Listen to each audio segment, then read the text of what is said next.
When someone keeps a light on for years, it's because they plan to come home. Chapter 6. Weather, flights, and the door we choose. Storms rolled over the country the day their 2 weeks were supposed to end, delaying flights and making strangers of clocks.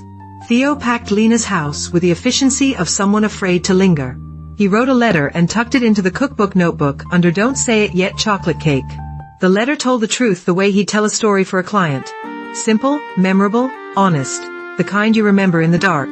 "I want to choose the same place as you," it said. "I want my work to be brave enough for your son to be proud of, and for you to recognize when you read it."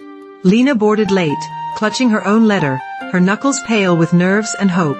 She watched the wing cut through a bruise-colored sky and thought of all the ways we are taught to make do, to shrink wanting into polite shapes.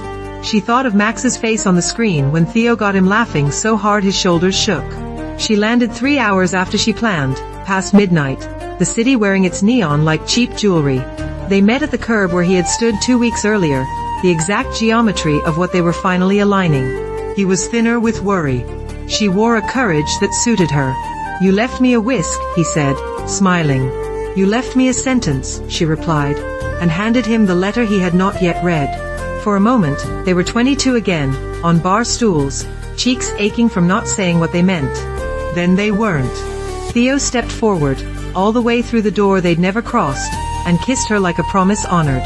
The kiss was not cinematic in its grandness, but in its rightness.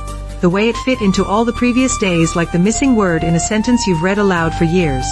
Max, who had persuaded me to let him wait up, pretended to sleep limp down the hall for water. He saw them and rolled his eyes, because children are generous like that when the thing you want for someone you love finally arrives.